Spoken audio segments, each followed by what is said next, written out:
नमस्कार, केटीव्हीच्या कोकण वार्तांमध्ये आपलं स्वागत। सुरुवातीला एक नजर ठळक घडामोडींवर।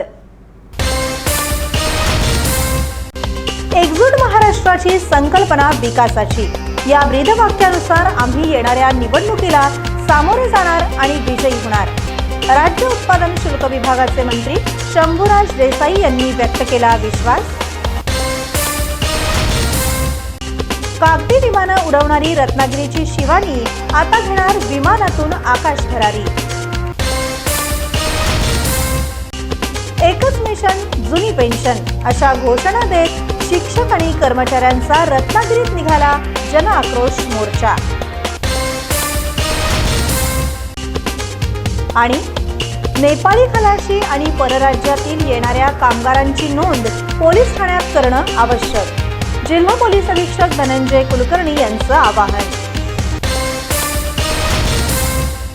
यापुढील बातम्या अल्पशा विश्रांतीनंतर। समुंदर की गोद में पला है तू, अंगड़ाई लेते ही लहरें शुरू। आज यौवन की मस्ती छोड़, ले चलता हूं तुझे एक नए मोड़। आजा तुझे माँ पुकारे अब, छेड़ देते हैं बीच से कुछ शरारत हंसी। गले लगा ले उसे ए फकीर, इंतजार कर रहा है तेरा तो। चल दे देते हैं उसे फसल की खूबसूरती तो। आजा तुझे माँ पुकारे अब, मीलों आगे चलना है हमें। सिर्फ फसल नहीं, तेरे स्पर्श की चाह में बैठे हैं शहरों में भी कहीं। उनके मुख पे भी लानी है मुस्कान, उन्हें भी देनी है एक नई पहचान। आजा तुझे माँ पुकारे अब। फिनोलेक्स पाइप्स पहुंचाए पानी को अपनी माँ के पास। आता वळूया सविस्तर वृत्तांताकडे। एकजूट महाराष्ट्राची संकल्पना विकासाची या ब्रीदवाक्यानुसार आम्ही मित्रपक्षासह विधानसभा निवडणुकीला सामोरे जाणार आणि विजयीही होणार असा विश्वास मुख्यमंत्री एकनाथ शिंदे यांचे विश्वासू आणि राज्य उत्पादन शुल्क विभागाचे मंत्री तथा सातारा आणि ठाणे जिल्ह्याचे पालकमंत्री शंभूराज देसाई यांनी व्यक्त केला आहे। महायुती शिवसेना, भारतीय जनता पक्ष, राष्ट्रवादी काँग्रेस पक्ष, आरपीआय, रासप, आरपीआय, कवाडे गट हे जे आमचे मित्र, शेतकरी संघटना, रयत क्रांती हे जे आमचे सगळे मित्र पक्ष आहेत, या सगळ्यांना बरोबर घेऊन महायुतीची एकजूट, आमच्याकडे ही भूमिका आहे की एकजूट महाराष्ट्राची संकल्पना विकासाची या माध्यमातून 20 तारखेला विभागीय पहिला महायुतीचा मोठा मेळावा कोल्हापूरमध्ये आपण घेतोय। त्यानंतर डिव्हिजनल मेळावे प्रत्येक महसूल क्षेत्रामध्ये, म्हणजे कोकणातला कोकणात होईल, पश्चिम महाराष्ट्रातला कोल्हापूरचा होईल, मराठवाड्यामध्ये होईल, उत्तर महाराष्ट्रामध्ये होईल, विदर्भामध्ये होईल, मुंबईमध्ये होईल। या सगळ्या ठिकाणी स्थानिक अशा पद्धतीनं सगळ्या महायुतीच्या कार्यकर्त्यांचा, मतदारांचा असा मेळावा या ठिकाणी आपण आयोजित करतोय। गेल्या 2.5 वर्षामध्ये माननीय मुख्यमंत्री एकनाथजी शिंदे साहेब, माननीय उपमुख्यमंत्री फडणवीस साहेब, माननीय उपमुख्यमंत्री अजितदादा यांच्या नेतृत्वाखाली जे महायुतीनं काम केलेलं आहे, ज्या योजना राबवलेल्या आहेत, जे प्रकल्प महाराष्ट्रामध्ये सुरू केलेले आहेत, या सगळ्यांचं थेट संवाद हा मतदारापर्यंत अशा मेळाव्यांच्या माध्यमातून या ठिकाणी आपण साधणार आहोत। आचारसंहिता कधीही लागली तरी सुद्धा महायुती निवडणुकीला पूर्ण ताकदीनं सामोरं जायसाठी आम्ही तयार आहे। फेक नरेटिव्ह पसरवणं हे विरोधकांचं कामच आहे, त्यामुळे आपण त्याकडे जास्त लक्ष न देता आपलं काम करत राहणार असल्याचं उत्पादन शुल्क विभागाचे मंत्री शंभूराज देसाई यांनी रत्नागिरी येथील शासकीय विश्रामगृहात आयोजित पत्रकार परिषदेत बोलताना सांगितलं। असं कोण म्हटलं मतभेद आहे? विरोधकांचं कामच आहे साहेब। तुम्ही आज बघा, आजच्या पहिल्या समन्वय मेळाव्याला भारतीय जनता पक्षाचे प्रमुख नेते आहेत, शिवसेनेचे 2 मंत्री आहेत, राष्ट्रवादी काँग्रेस पक्षाचे प्रमुख नेते आहेत, सगळे जण आहेत ना। आता भाजपचे प्रसाद लाड साहेब आहेत, शिवसेनेचे मी आणि अतुल आमचे उदय सामंत साहेब आहेत, राष्ट्रवादी काँग्रेस पक्षाचे आपले तटकरे साहेब आहेत। आम्ही सगळे एकत्र आहोत ना। विरोधक कसं आहे, विरोधकांना फेक नरेटिव्ह सेट करायची लोकसभेपासून सवय लागलेली आहे। त्यामुळे ते आता निवडणुकीच्या अगोदरच त्यांनी फुसकी सोडली की महायुतीमध्ये मतभेद आहेत. अहो तुमच्यामध्येच चाललंय म्हणावं. तुमच्यात एक जण म्हणतो ज्याची संख्या आमदारांची जास्त त्याचा मुख्यमंत्री, आणि दुसरे उभाटाचे नेते म्हणतात की आमचा चेहरा मुख्यमंत्री पदासाठी चाचपायला ते दिल्लीमध्ये गेलेत. त्यामुळे मतभेद कोणाच्यात आहेत? त्यांच्यात आहेत, आमच्यात बिलकुल नाहीत. कोणी कितीही टीका केली तर त्याला कामाने उत्तर द्या असा आम्हाला आदेश मुख्यमंत्री एकनाथ शिंदे यांनी दिला आहे असं सांगत शंभूराज देसाई पुढे म्हणाले, आम्ही असं आक्रमक संजय राऊतांसारखं शिवीगाळ करून बोलत नाही. आम्ही जे बोलतो ते प्रॅक्टिकल बोलतो, जे आम्ही काम केलंय ते सांगतो. आम्हाला शिंदे साहेबांची काय शिकवण आहे मी शिवसेनेचा मंत्री म्हणून सांगतो. आम्हाला पहिल्या दिवशी शिंदे साहेबांनी सांगितलंय कुणी किती शिवीगाळ केली, कुणी किती खालच्या थराला जाऊन आपल्यावर टीका केली, आपण चांगल्या कामातनं त्याला उत्तर द्या. 2.5 वर्षाचं महायुतीचं शिंदे साहेबांच्या नेतृत्वाखालच्या सरकारचं काम महाराष्ट्रानं बघितलेलं आहे. महाराष्ट्रातला स्ट्राईक रेट लोकसभा निवडणुकीचा जर बघितला तर उभाटा गटापेक्षा आमचा स्ट्राईक रेट जास्त आहे. त्यामुळे अनेक वेळा अनेक राजकीय विश्लेषकांनी सांगितलेलं आहे की मूळ शिवसैनिक हा धनुष्यबाणाबरोबर शिंदे साहेबांच्या नेतृत्वाखाली लोकसभेला दिसला. एवढ्यावरूनच आपण ओळखा ना. फक्त आक्रमकपणानं बोलणं, शिवीगाळ केलेली, खालच्या स्तराला जाऊन टीका केली म्हणजे आक्रमकपणानं बोलणं असं नाही. आम्ही आमच्या पद्धतीनं आमच्या कार्यशैलीप्रमाणे आम्ही त्यांच्या प्रत्येक टीकेला उत्तर दिलेलं आहे. कोकण पट्ट्यात मोठ्या प्रमाणात होणाऱ्या गोवा बनावटीच्या दारूच्या वाहतुकीबाबत आमच्या विभागाने मोठ्या प्रमाणात कारवाई केली असून 2 जणांना तडीपार प्रस्ताव केला असल्याचं राज्य उत्पादन शुल्क मंत्री शंभूराज देसाई यांनी पत्रकारांशी बोलताना सांगितलं. जिल्ह्याच्या आढावामध्ये मी आता एकाच गोष्टीचा आढावा घेतला की मध्यंतरीच्या काळामध्ये आपण मोठ्या प्रमाणामध्ये गोवा बनावटीची जी दारू विशेषतः या समुद्र किनाऱ्याच्या रस्ता मार्गे महाराष्ट्रातून पुढच्या राज्यांमध्ये जाती त्याच्यावरती कारवाई करायला मी सांगितलेल्या होत्या. त्याचा आढावा मी घेतला आणि आमच्या विभागीय आयुक्तांनी, आमच्या ज्या विभागाचे विभागीय आयुक्त आहेत त्यांनी सांगितलं की मोठ्या प्रमाणामध्ये आपण या संदर्भातल्या कारवाई केलेल्या आहेत. 2 केसेसमध्ये तर तडीपारीचा प्रस्ताव आपण संबंधित जिल्हाधिकाऱ्यांच्याकडे पाठवलेला आहे. मी त्याची माहिती त्यांच्याकडनं मागवलेली आहे. त्या प्रस्तावाची मी स्वतः संबंधित जिल्हाधिकाऱ्यांना सांगेन. जर त्याच्यामध्ये रिपीटेडली गुन्हा करणारे लोक सापडले असतील तर पोलीस नियमामध्ये जी तडीपारीची तरतूद आहे ती सुद्धा आपण करणार आहोत. जे रिसॉर्ट्स आहेत, जे रेस्टॉरंट्स आहेत, जे परमिट रूम बार आहेत तिथं अल्पवयीन मुलांना मद्य सेवन केलं जाणार नाही, मद्य सेवन सेवा दिली जाणार नाही. याच्यासाठी सरप्राईज व्हिजिट करायचे आदेश मी दिलते. त्याप्रमाणे आमच्या सगळ्या यंत्रणांनी सरप्राईज व्हिजिट केलेले आहेत. काही ठिकाणी ब्रीच केसेस केलेल्या आहेत, काही ठिकाणची 8-8, 10-10 दिवसासाठी लायसन्स सस्पेंड केलेली होती.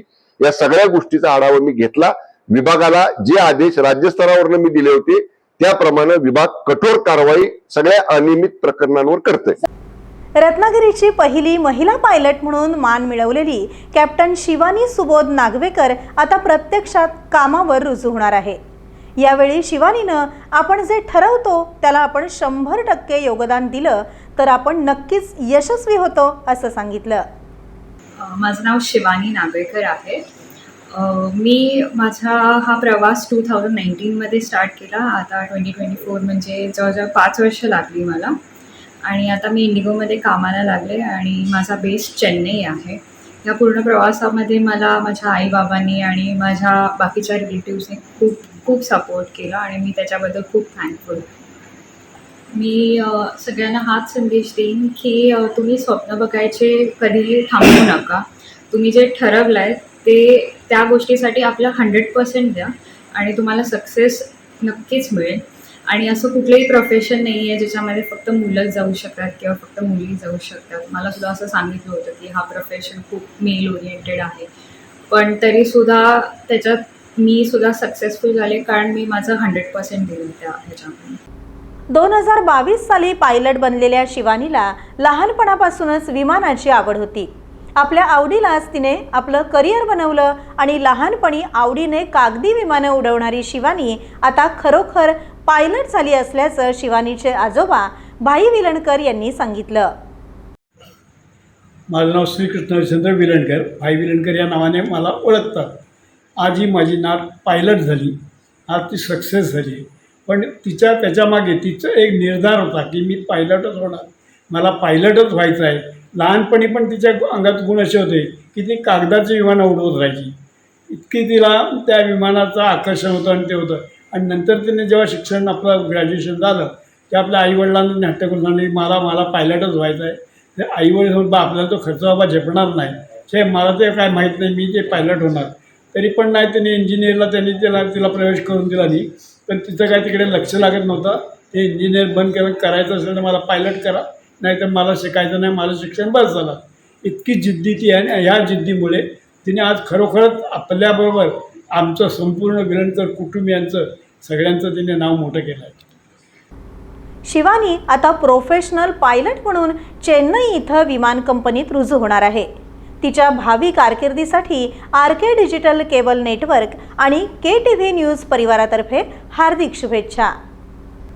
महाराष्ट्र राज्य जुनी पेन्शन संघटना आणि जुनी पेन्शन संघटना समन्वय समिती यांच्या वतीनं जुनी पेन्शन योजना लागू करा तसंच शिक्षण सेवक पद रद्द करा यासह विविध मागण्यांसाठी रत्नागिरीत रविवारी जन आक्रोश मोर्चा काढण्यात आला. या जन आक्रोश मोर्चामध्ये जिल्हाभरातून सुमारे 1500 कर्मचारी, शिक्षक सहभागी झाले होते.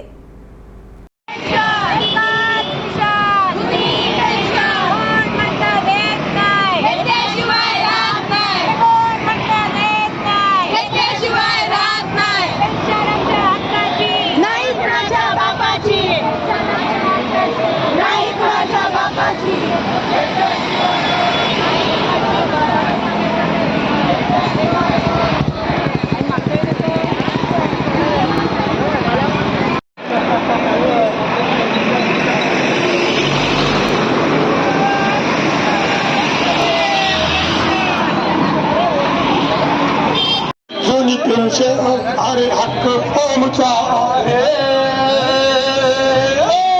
तुम्ही देणार की नाही हा सवाल आमचा आहे, तुम्ही देणार की नाही हा सवाल आमचा आहे. जुनी पेन्शन जुनी पेन्शन जुनी पेन्शन हा हक्क आमचा आहे, देणार की नाही सवाल आमचा आहे.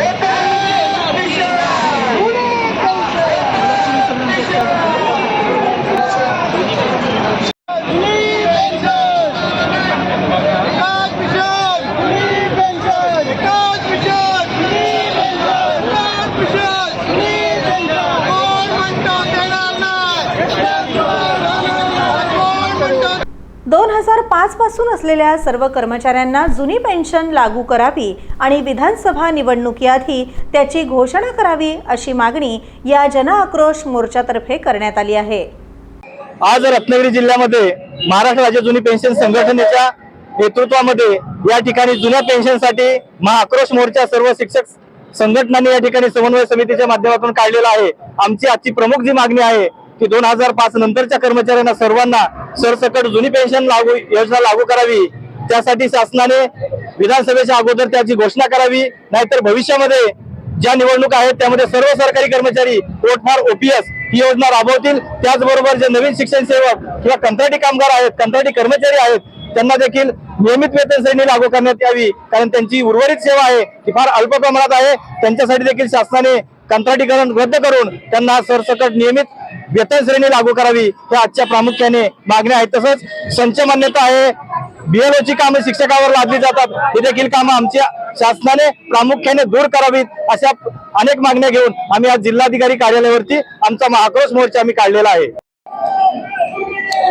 2005 ला जी बंद केलेली आमची योजना आहे जुनी पेन्शन योजना, तीच आम्हाला हवी आहे आणि ही मागणी घेऊन आज आम्ही रस्त्यावर उतरलेलो आहोत. वोट फॉर OPS हे आमचं शस्त्र आहे आणि इथून पुढे विधानसभेची जी निवडणूक होणार आहे त्या विधानसभेच्या निवडणुकीमध्ये जे आम्हाला पेन्शन योजना देणार नाहीत त्यांना आम्ही खुर्चीवर बसण्याचा अधिकार देणारच नाहीये. कारण आम्ही अगदी वयाच्या 24 वर्षापासून 60-65 वर्षापर्यंत आमचं सगळं संपूर्ण आयुष्य या देशाच्या सेवेसाठी घालवत आहोत आणि यासाठी आम्हाला तो अधिकार आहे आणि तो आम्हाला संविधानानं दिलेला अधिकार आहे आणि तो आम्ही आमच्याकडून तुम्ही नाही हिरावून घेऊ शकत. आम्हाला आमची जुनी पेन्शन योजनाच हवी आहे. No GPS, no NPS, only OPS.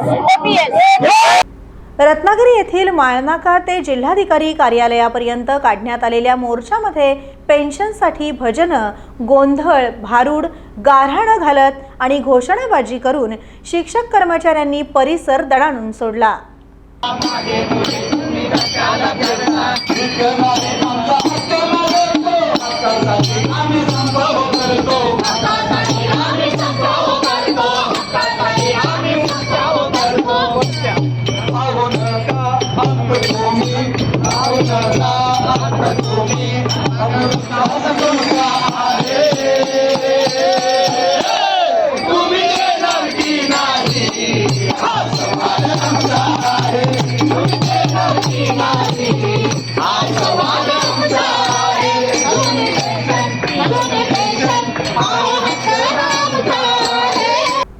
Ratnagiri जिल्हा पोलीस दलातर्फे जिल्ह्यात येणाऱ्या नेपाळी, खलाशी, गुरखा आणि परराज्यातून येणाऱ्या कामगारांच्या माहितीसाठी मच्छीमारी बोट मालक आणि आंबा बागायतदार यांच्यात चर्चा झाली असल्याचं सांगत येत्या काळात गुन्हेगारीवर नियंत्रण होईल असा विश्वास जिल्हा पोलीस अधीक्षक धनंजय कुलकर्णी यांनी व्यक्त केला आहे.